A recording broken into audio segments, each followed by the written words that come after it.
social commentator Emma Webb. Good evening, Emma.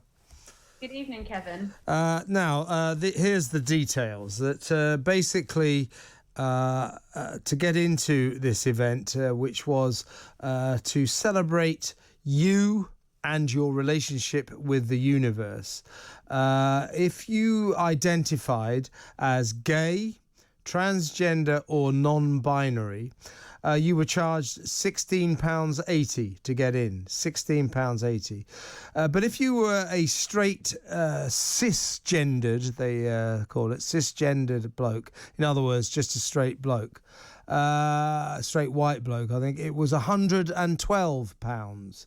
There was a third category for allies, and this was white trans people or straight women of colour. They were given a special concession rate of £24.64. I mean, this is extraordinary. It's a bit like saying, I'm having a disco tomorrow night. If you're white, it's £15 to get in, but if you're black, it's £75 to get in. In other words, I think this party is guilty of illegal discrimination. Would you think I'm right?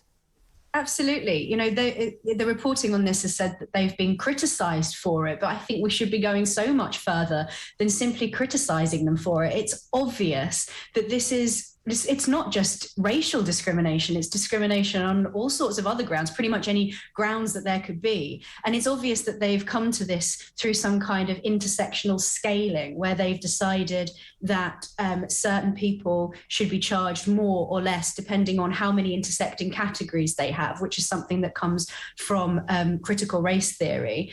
But what is so, I think, offensive and insulting about this is that the implication is that those people in certain identity categories, namely certain racial and certain sexual or whether they're trans or gay or whatever, that people within those categories earn less money. That seems to be the implication, because there have been other examples of this elsewhere. There was a vegan cafe in Australia, which actually has closed down since, that instituted a man tax where they charged men 17% more.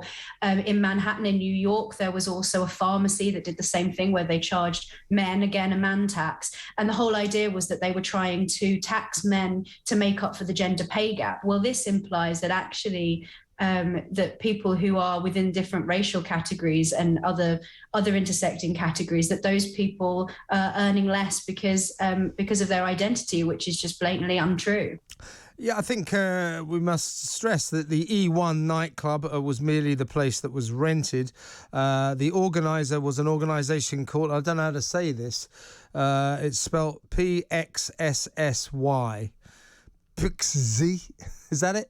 Pixie? Yeah. I shouldn't think so. But let's say Pixie Palace, which describes itself, and I quote, as an arts platform rooted in intentional nightlife, celebrating Black, Indigenous and people of colour who are queer, intersex, trans or non-binary. Well, that's fine, good for them. However, it seems to be at the exclusion of anyone who doesn't fall into those categories. If you don't, you get charged more to get in. So it would seem to me that they're trying to sort of put right a perhaps historical prejudice towards people of colour, gay, intersex, trans, non-binary. They're trying to sort of counterbalance that historical prejudice with a new prejudice. They're replacing one discrimination with a new discrimination. That's not the way to go about creating equality, is it?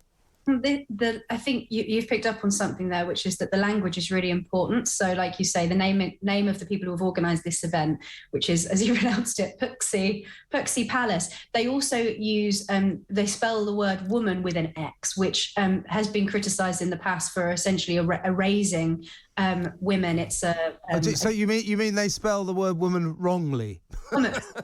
And actually, there's a quote here from the Facebook event that I wanted to read out, because again, it's the language is important. Mm-hmm. The Facebook event says that the space, this event that was taking place, the space prioritizes Womerkson, and femmes of colour and other queer, intersex and trans people of colour. And as you said, they use the phrase in the pricing, they use the phrase BIPOC, which is a phrase from the United States which means Black, Indigenous and people of colour. But of course, in the UK, that doesn't make any sense because the Indigenous people of the United Kingdom are obviously not the same as the Indigenous people of the United States, who you would say would be defined as people of colour or in some kind of oppressed category. But what it suggests is that this is just a wholesale importation of critical race theory from the United States. It's also, I think, very obvious virtue signalling, isn't it? Because, it's all very well saying, cisgendered men will be charged £112. But if any cisgendered blokes did go to this event, I'll bet you they were pretending they were gay. I mean, how do you check that everyone's paying the right price according to their inclination? How do you do that? Presumably people can identify as they like, but I can't actually see from this pricing where white gay men fall into that category. I'm not sure if they would be regarded as honorary straight cis men, because it would be mostly focused on trans, female, queer. It's actually difficult to make head nor tail of the pricing list because the intersecting categories are so complex. Yes, someone tweeted, "I identify with the cheapest price." Well, why wouldn't you? It is clearly, as it's been referred to in the past, and we saw that with the situation in Manhattan with the pharmacy. That was they were accused of reverse sexism. But we've heard the phrase reverse racism in the past, but this is just clearly discrimination. It's not reverse anything. It's discrimination. It's discrimination on the grounds of sex, sexuality, race, and everything else under the sun. And surely this cannot be legal. Yeah, I think it must be against the law. I suppose it's probably slightly beneath worrying about. But, I do think it's worth worrying about because I don't like prejudice against anyone. I don't like discriminating against anyone. And this price list, these different prices, are clear cases of blatant discrimination and blatant prejudice, to be honest with you. These people who organised this event are clearly prejudiced against what they call straight cisgendered men. Absolutely. And I think that probably even the people who organised this would agree that this is supposed to be a subversive activity. I think that's what they're intending to do. They're intending to rattle cages by reversing what they perceive as historic discrimination.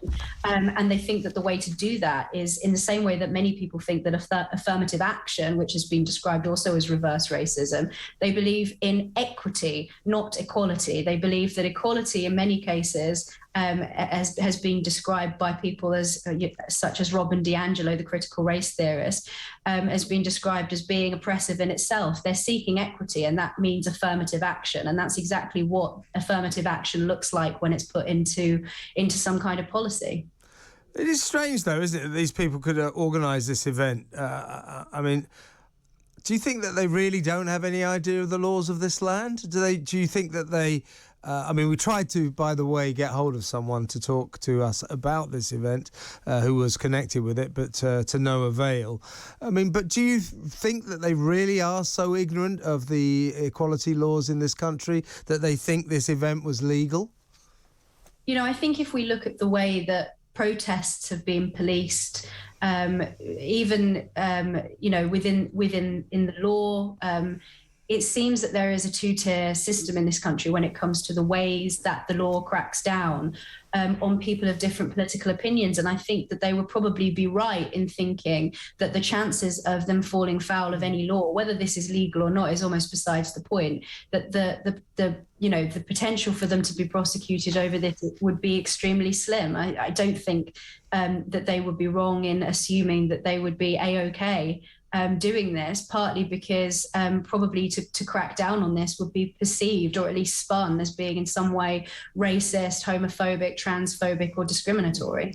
Yeah, and it is, just to go back on what I said at the beginning of our conversation, Emma, but it is, if I organised a disco and said, If you're white, it's 10 quid to get in, but if you're black, it's £75 to get in. The police would be down on me like a ton of bricks, wouldn't they? Absolutely, they would. And I think this suggests that there is something really very, very wrong with the direction of travel in this country, that this is something that should clearly fall foul of the Equality Act.